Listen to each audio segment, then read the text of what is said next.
This is Aaron, This is Cesar. and this is the Moodboard, where we help you unlock your creative potential through meaningful conversations. We hope you enjoyed this episode. Please share and subscribe and let people know if you like this. Leave us a comment. We read each one.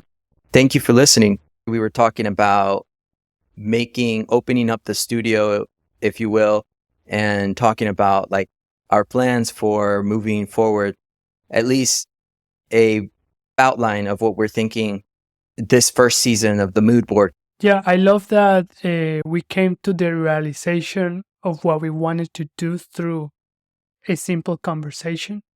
And while we were brainstorming what to do, we decided or we figured out that, hey, why don't we make this journey or like this brainstorming or, this back and forth? Why don't we get people involved to make sure that we are covering topics that we enjoy, that we value, but also things that the audience might want to know more about or that they have, ideas, and we want to make sure that everyone feels like they have a seat at the table. With the internet, you could just put ideas out there, and the community just like is it like a giant brain that you can tap into and new ideas spark from there. I even started asking the community what they would like us to talk about and what kind of topics they would like us to cover. And I got some pretty good responses and pretty good questions that we can cover later on.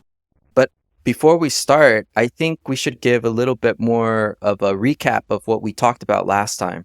Totally. Last time we spoke about the reason why we decided to start this podcast, as well as why we decided to call it the Moodboard. We felt like it was important to highlight the relevance of inspiration when you start creating, and as well as how you translate that inspiration into a tangible product.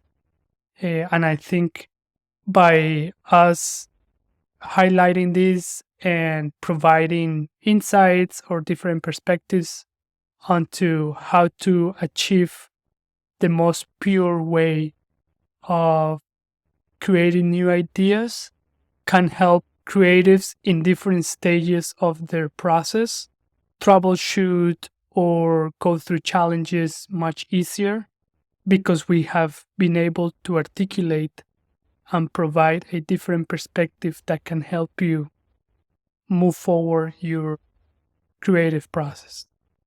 Yeah, I think the idea that you presented last time we spoke about how this could become a tool, another tool for the creative.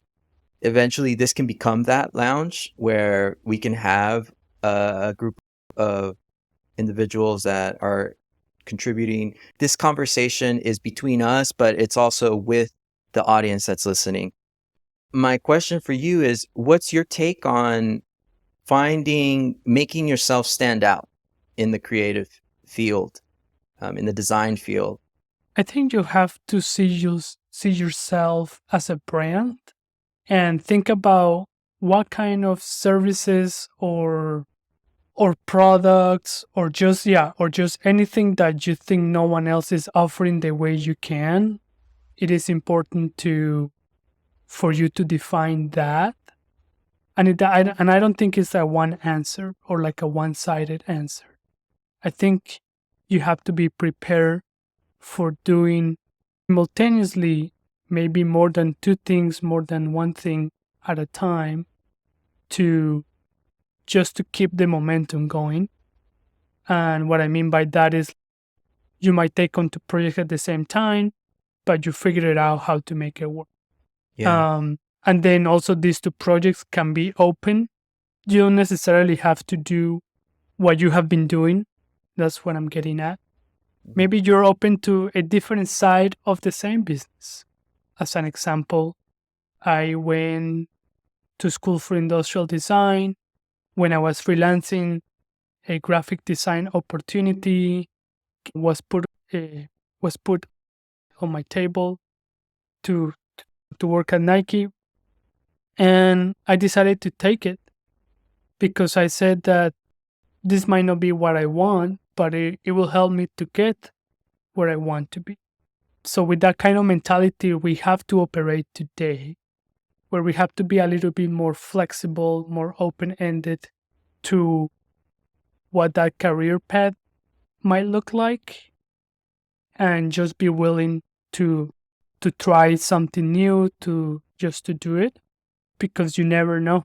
Yeah, I think it's also just a life quest, right? To find your edge. Like your edge is always changing, it's always evolving, but there is that need to find the connecting thread, that connecting narrative between the things that you do. And like you mentioned, sometimes you take opportunities that are strategic moves that help you navigate closer to where you see yourself in the longer term. Cool. And I feel like we can tie this back to the Moodboard roadmap, because we want this podcast at the end of the day to be helpful to you as creative trying to build a career out of your craft. Because at the end of the day, I think anything that we talk about, we hope that you can apply it in some way or form now or later. Because we don't want just to be entertainment. We want this to be education, something Yeah. that you learn, apply, and benefit from it. So I think we want to cover a variety of topics that in the bigger picture will help your career or your path as a creative, or maybe reevaluate what you're doing, pursue something else by all means. But we want this to, at the end of the day, help you with your career. Yeah. I read this book back in school. It's one of those like the industrial design classic books that was floating around, and one of the excerpts from this is something along the lines of a formula for a designer to like how to carry themselves through life. And one of the things that this person was recommending is to be cultured, to be in tune with history, be in tune with what's going on, like to understand the moment and to be an active participant. And I think this quest that like what we're doing here with Moodboard is we want to eventually have news segments of what's going on in the industry, what's going on the internet, and hopefully that can spark new ideas. Like maybe they're struggling with creative block or something like that, and something that we discuss helps them navigate out of that. Because some of the responses that we got when we asked our community, what should we discuss?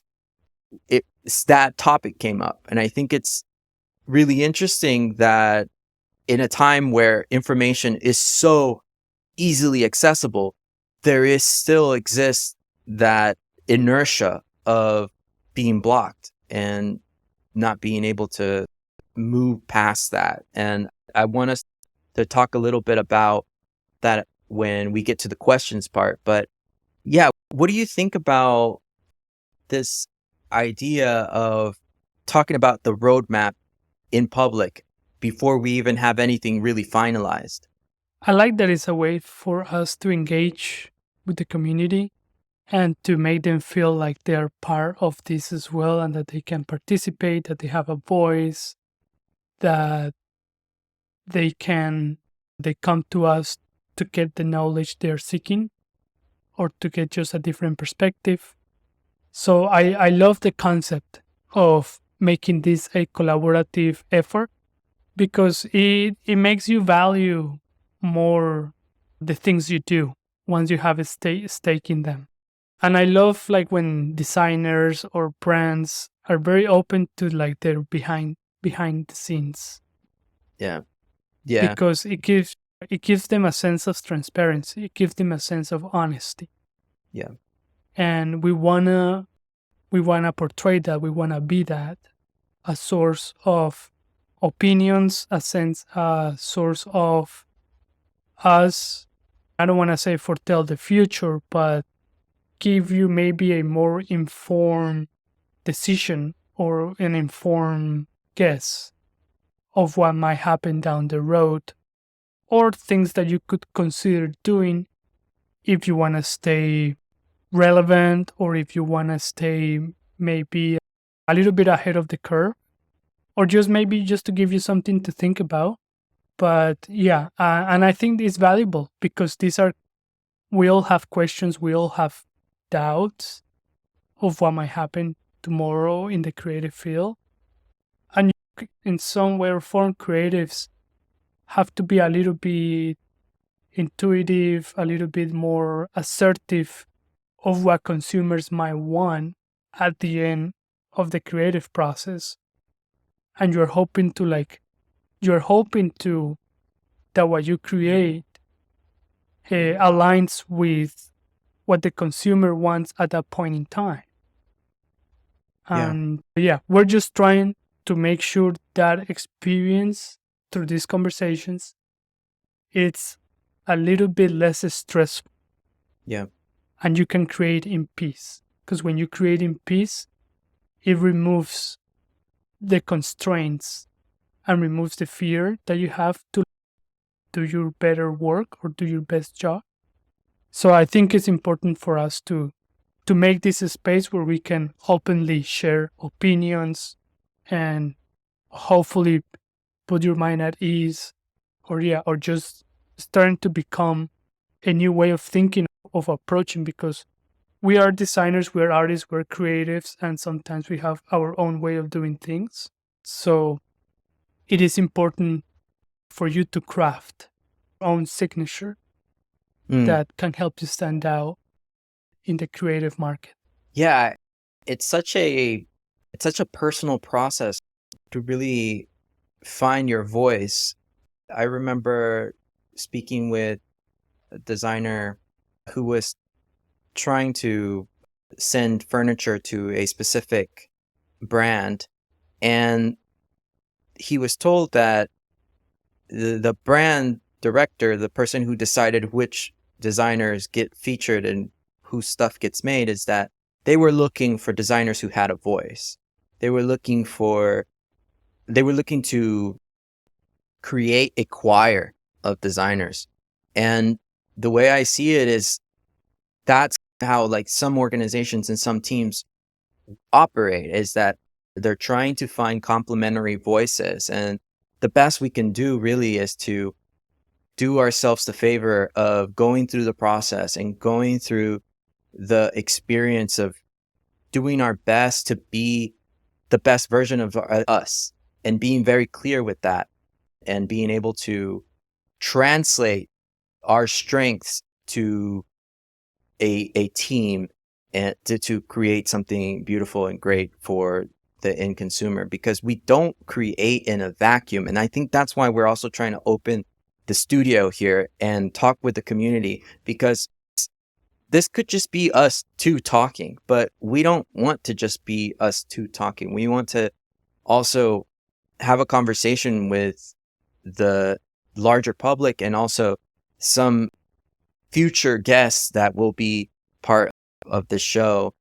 Although I enjoy our conversations regardless, but at the end of the day, we want to, like you said, show people that they are part of this, and they are an important, like our audience and the people who are listening to us, even if there's only 20 or 10 people listening, they're so important and they're so vital to what we do.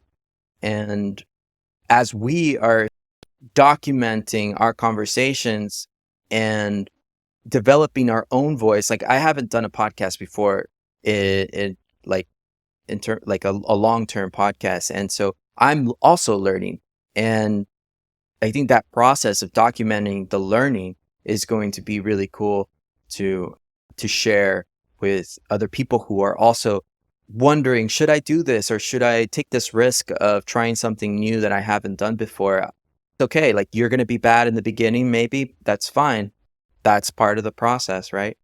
And I think that's what we want to convey here with in today's episode, is this, again, collaborative effort from everyone, us trying to build this roadmap, this frame to work within, and just different ways of tackling different topics, how to present them in an engaging visual way so that it could be impactful. So it is important, for us to make sure that you are a part of this, and that we want to make sure that this community has just like an open channel for conversation in our other social media outlets. And I think ultimately we just wanted this to become the podcast. We are very starting to think about ways we can evolve once we reach that point. Because I think it's important to visualize from now, okay, if we are to pursue this or we're to do this, how we're going to do it. Yeah. So not to get a little bit ahead of ourselves, but it's important for us to be psychologically prepared for ways of that we can reach, connect, and inform people that the creative path or the creative career is not a straight path. Yeah. And that it might take you A, B, M, N, Z, back to F. So it's a beautiful picture. That's all I know. Yeah. We've had some technical issues in the first episode. I was like a little thumbnail and I froze at one point and there was some issues there. And I think that as we're building this, we're learning the technical parts of making this thing work. But I love that there's rough edges around this. Like the people who are listening to us in the beginning, they will be able to be witnesses to the creative process and the refining of this podcast, because there is always rough edges in any early prototype and any early idea, and it just gets better with time. And so I think with the internet, there is just so much polish that goes in with the final product most of the time. And so we get this like daunting idea that, oh my gosh, if I launch a podcast, it's got to look as good as this person who has like a crazy high quality camera and incredible audio equipment. They have sound editors and video editors and all that good stuff.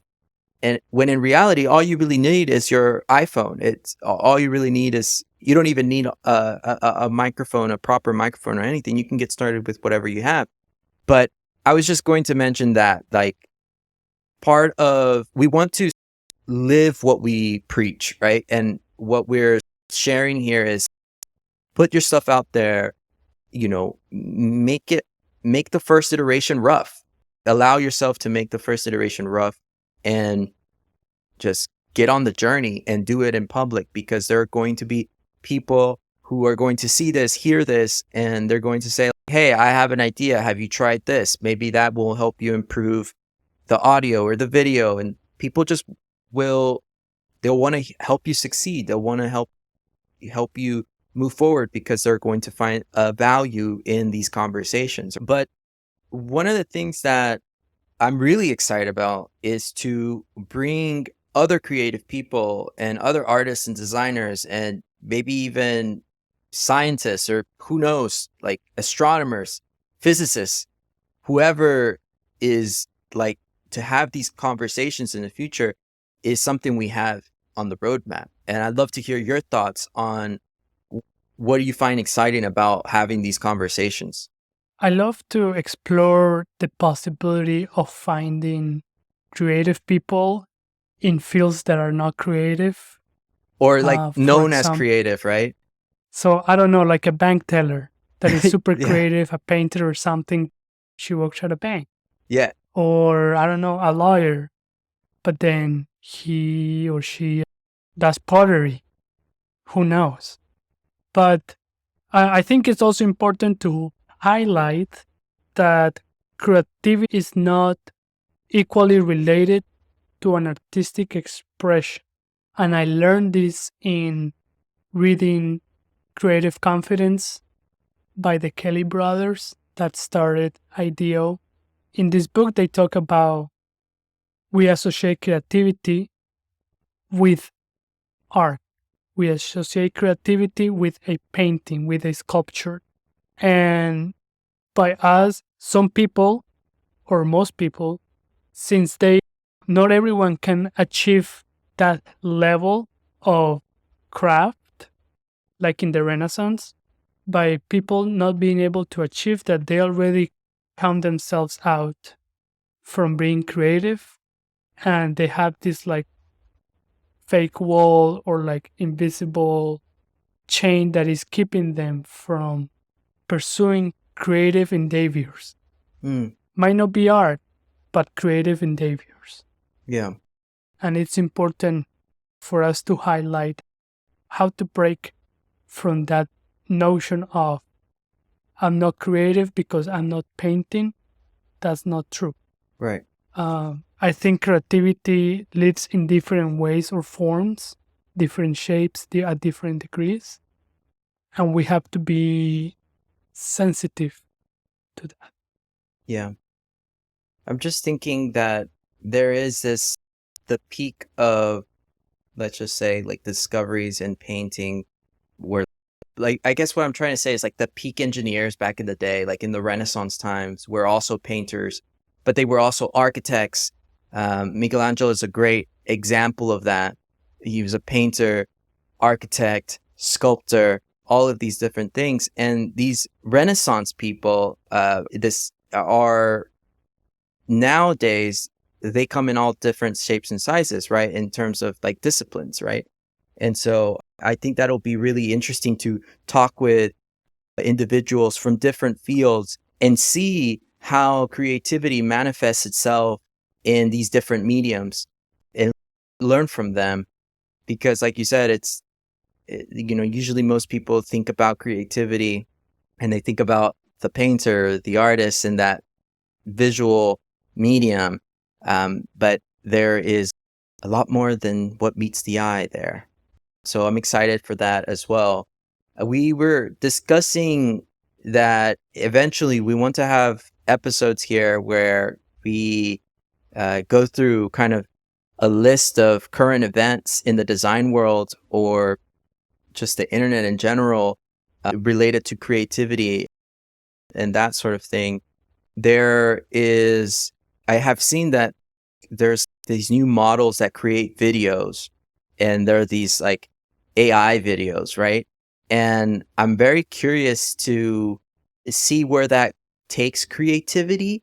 And because like I see how it can enable people, like just how the laptop, for example, enabled anyone to have a recording studio in their bedroom. Whereas before you needed hundreds of thousands of dollars or thousands of dollars to be able to book a session at a recording studio. Now there's bedroom garage bands, bedroom pop stars that are using their laptops. So I'm thinking these video AI generators are going to also allow people to create feature films by themselves. And so we're seeing this shift from these technical barriers and where the machine now has like you can attach a super rocket booster to your ideas and make them happen. And so I'm curious to see that play out and to see where like human creativity and capabilities are able to take us and where they're going to be able to take us.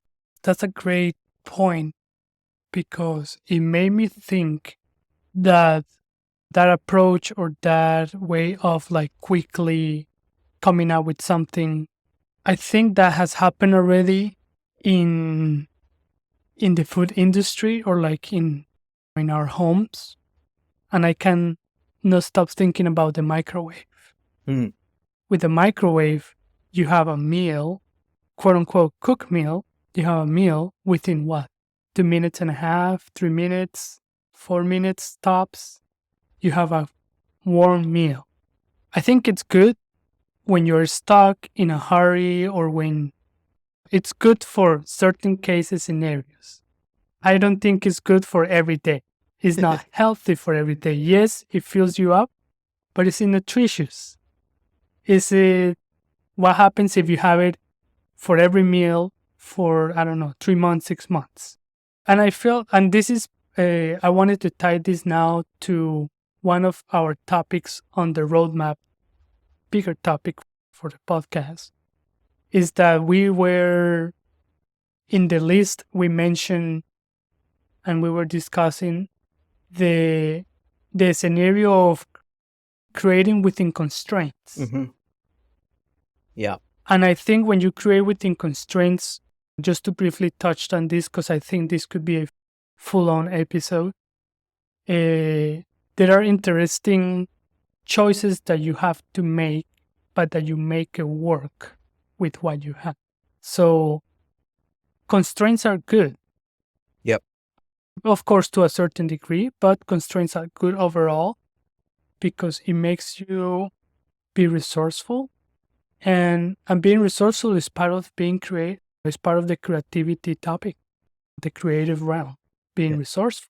Yeah. So I think with AI, by giving everyone the choice of here's the, as some people portray it, here's the answer to everything. Bro, and Cesar. You don't need input from your end, but here's the answer to everything. I think Oh no.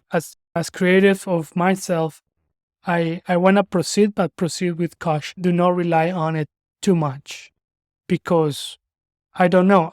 I feel like people, and I've heard this from a few people, few places where they are doing AI articles for magazines and feel like, yeah, this is not it. Like we can clearly tell this was machine generated. And yeah. so people are really like, some people remove themselves automatically because, there was no effort input put into this, then I don't want it. There's this reward for both the creator of going through the process, the painful process of bringing something into being, whatever that is, whether it's a novel, whether that's an image, whether that's a piece of music, whatever it is. Like someone has to suffer in order to make it happen, right? Like someone has to do the work. And so when you can press a button and instantly have it manifest and come out, like it just, there's something missing. Like you said, sometimes it's like, that's not it. There's a book though that I want to highlight that is touching on that topic of constraints. The book is called A Beautiful Constraint, and I'll add a link in the description of the video so people can check it out. But this book presents this idea that when people meet constraints, they meet them in 3 different ways. One, they adjust what they're trying to do. They see the constraint and they're like, oh, I'm gonna change what I want to accomplish because the constraint's there and I can't deal with that. The second one is, okay, I'll change what I want because the constraint is present. And I'm just paraphrasing here. But the third one is the person that sees the constraint as an invitation to be even more ambitious than they were before. And so they use the constraint as a way as a source of inspiration. And I think that ties in really well with what we're trying to do here. Like what we're trying, the purpose of a mood board, for example, it's like that constraint of what is that feeling? The feeling in that sense is the constraint that sort of guides you towards what you want to achieve. Because if you don't have the constraint, it's almost like you're trying to enjoy a glass of water without a cup, right? Creativity has to be enjoyed within a container or else it just like spills everywhere. So I love the topic of constraints and I can't wait to dive into more into that. Yes, I agree. I was thinking, shall we cover maybe some of the questions that were asked in the comments Absolutely. from the first episode? Yeah, absolutely. So I asked the community on Warpcast, what should we cover in this episode? And let's go through them. The first one is from Vija, and They ask, I often feel distracted these days as I have many ideas popping in my head, waiting to be done. How does one manage or use that unbridled creative energy to our advantage and get things done well? That's a good one. I would approach it as having a bank of ideas, and that bank of ideas could live in a notebook or note recordings, voice recordings, and you flush them out as good as you can, but quickly, and you keep them there. Because I don't think we have to pull the trigger on every idea we get, but I think it's important to write it down. And if you feel like you have to elaborate on it a little bit more, whether it's writing it down or doing something quick, reading something quick, taking a picture and leaving it there, I think that will give you peace of mind. That idea lives somewhere and that you have access to it. And you keep track of also the rest, all your ideas. So you have, if you look with the bank approach, it's good to have a healthy account that you can, whenever you need something, let me revisit this. Let me look into this again. Because I think once you document your thought process, it creates a thinking roadmap that could help you down the line. And in my experience and also some other people's experiences, I have seen the benefit of, let's say, keeping a sketchbook with you or a notebook with you that you write down or sketch something. And then later on, there is a project that you thought about a few months ago. You go back, I thought about this. I did a little bit of this, a little bit of that, but I have enough ingredients to cook a quick snack or appetizer, but that can get you started with the full course meal. But yes, I think I would approach it that way. I have nothing to add to that. That's a great response. The next question is, this one's good too. What is your take? This is from Michelle.eth. What is your take on the creative process and perfectionism, especially in teams/business? I abhor perfectionism and think you can publish and iterate, but businesses often have an idea of perfection and it always annoys me to no end. Help. What is your take on that scenario? I do think that this ties back to constraints. If it just depends on the priority of the business, right? If they're in a position where they're more interested in the bottom line and they're really interested in just, let's get this thing out of the door, it'll affect the quality of what they're doing. And I also think that most people think about putting out a product and it being like a minimum viable product, like the minimum amount of things that you need to make this thing work. And I used to subscribe to that, but then I came across this idea of minimum viable delight, right? So like, how can we get what we're putting out the door to work and be great and be representative of what we are wanting to broadcast about us and our values. So I think perfectionism is really just a symptom of a deeper issue. And it is this like blocker that prevents people from getting things done. And so I think that this question is really just like, it needs to be dissected a little bit more, but iterating in public, iterating by doing the best you can do with what you have. And I think the time constraint is so important because if you don't have that time constraint, then things never get done.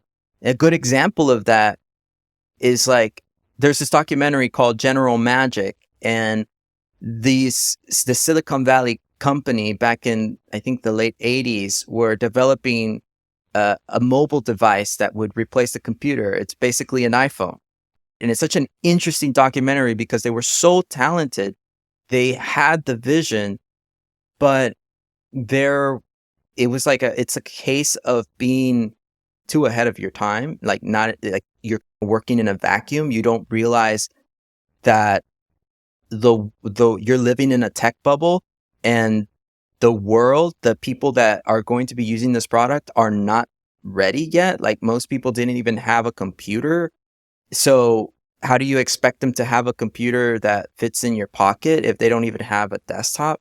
So I'm going on a tangent here, but I do think that it's important to understand how business works and understand the constraints of business, because you never want to put stuff out there that's not quality, because that hurts the business. I have another one as well. It's not really a question, but more of a topic about like nurturing creativity. I feel like that's a whole thing for an episode. What do you think? I think so too. This could be a full on episode, but just to quickly address that comment, how to nurture creativity, I think there are different ways to keep sharp or sharpen your skills, creative skills. What in my experience, what has helped me keep a creative sense onto my day to day. Reading helps, whether it's fiction or, I don't know, self help book, or a lot of design books are very important because they talk a lot about case scenarios of why things work or why things didn't work, how something was created. So reading about that is helpful.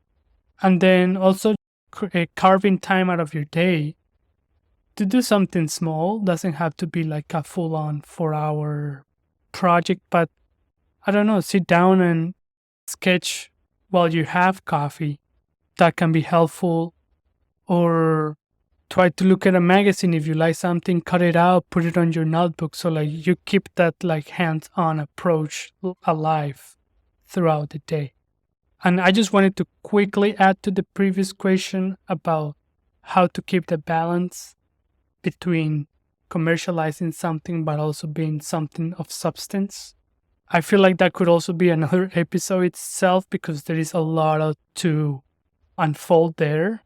Because I'm just going to quickly mention that's a two-way road when you are at a company where upper management has to be in tune with product creation team, and they both have to be aligned on the goal of the project, as well as upper management understanding, hey, if we're doing something new, truly new, we're going to run into issues.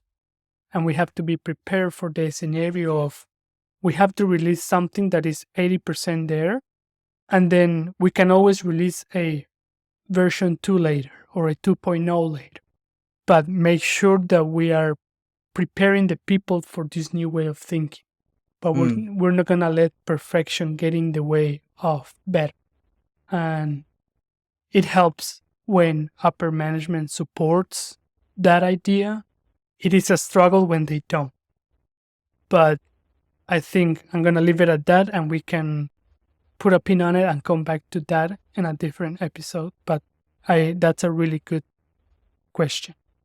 So the other last question is the importance of spaces and rooms and buildings in the creative process. I think the environment is key. Cultivating a place that makes it easy for you to grab your sketchbook, for you to grab books that are relevant to what you're doing, that can be inspirational. Yeah, I would say that if your environment doesn't align to your goals, it's going to be a lot more difficult to embark on the creative process. I just can't really imagine being in a room that's like completely empty and wanting to be or embarking on the creative process, right? That would be really difficult. I totally agree.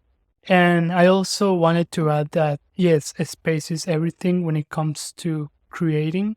There is a lot of influence in where you create. That's one of the reasons why writers like to write out of hotel rooms in different places. It's because you are exposed to different realities that influence what you create. And what you see in one place, you might not see it again in another place. So you try to be exposed to these spontaneous creative ideas that might happen in a space that you might not be able to catch in another space. And in my experience, I have had the opportunity to work in different places throughout the year. And when I look back, and now that we approach this topic in this way, in terms of questioning, oh, is this space important for creation? Yes, it is, because what I was exposed to in different places throughout the year has influenced, from a visual standpoint, what I have created. And I think traveling, here is where I want to insert traveling, or just not necessarily going far, but somewhere else to create, it's important. Yeah, 100%. I feel like anytime that there is like a lack of ideas or just so much inertia to try to get something out, it's usually because I've been in one place for too long, and it's necessary to decontextualize yourself and almost place yourself intentionally in places where there is a lot, at least in my case, there's a lot of creativity that's going on or has gone through it. Like, for example, a museum. Like, there was one piece of advice that I heard, that I read once from this advertising person who would go religiously every Sunday to the Metropolitan Museum of Art in New York City. And so having those kind of rituals where you're building in that new space or that new environment allows that serendipity of new things, new connections to happen.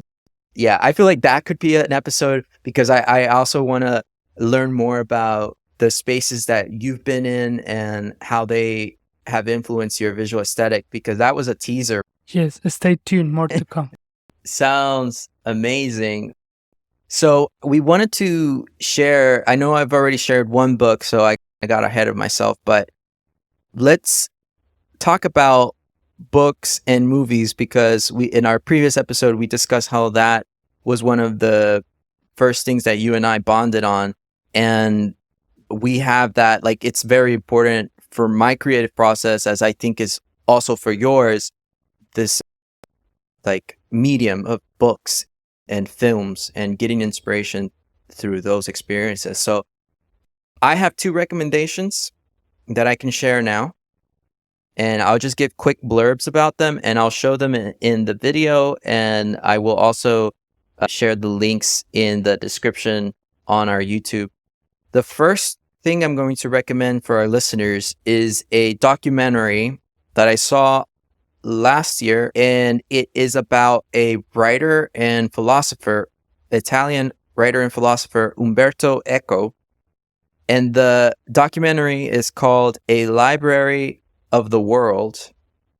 And the subject is basically a documentary about his writings and his library. And one of the things that stood out to me is the number of fictional books that he had in his library, in terms of, there were these like weird books where person, like a biology book exploration of animals that didn't exist. They were all fictional animals. And it was just so cool to see and to think that you can just make this up and create something really beautiful out of it. Yeah, it just reminds me of Avatar. Yeah. Avatar is this, I don't know, different galaxy, I don't know. Yeah. Different entities, just different way of doing things. Yeah. But yeah, I love fiction. Yes, I love what fiction is like. Everything you do is like fair game. Yeah, yeah. And like sci-fi, like Avatar is such a great example of that. And sci-fi is such a great genre to explore there. And then the book that I would recommend is called Just Enough Design. And this small book came into my awareness as I was browsing through my Twitter feed. And so the title struck me as something interesting. I bought it. I read it. I very much enjoyed it, and I highly recommend it. It's reflections on the Japanese philosophy of Hodo. I don't know if I'm pronouncing that correctly. I probably just butchered it, and it is a beautiful short book that I think every creative person will enjoy reading. And the book that I wanted to add was, of course, the one I previously mentioned here. I highly suggest reading that book. I think it's just good for you, no matter what you do, where you are. I think it's just good for you because it is concerning your ideas, and whatever you do, you always have an idea. So I think ideas have to be valued and protected, and they have to be written down. But I would like to recommend Creative Confidence by David Kelly. And the reason why I recommend it is because from the moment I've read it, it's become such a pillar in my work ethic and just in everything I do. There are always elements of that book that come into play, in my career. So I highly recommend that book. Beautiful. Any movie or film recommendations? A movie that I always go back to for, comfort or inspiration, it's Batman Returns, the one from 1992, I believe, the one with the penguin.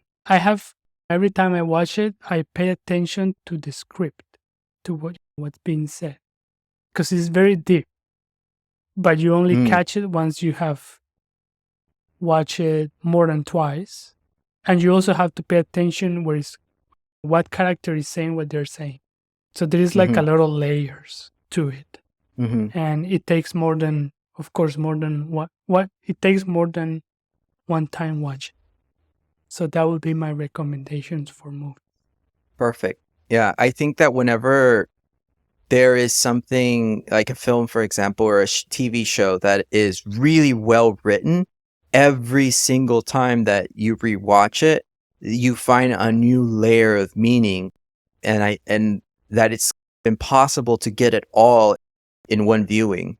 Yes, I agree, because you look at things with a different lens, because you might have learned something else, and then you're like, oh, I want to revisit this and see maybe what I could get out of it. I have thought of that idea of reading some books again to see what I can get out of it again. So yeah, I'm very intrigued to that idea of revisiting things that I've done before in the hope that I can find something new. Yeah, that could be even an episode in of itself, like the idea of revisiting like previous inspiration and just like how we change and we evolve, and those like having these new connections in our mind changes our perspective and our lenses from which we used to see and intake information. I've had that happen to me a couple of times.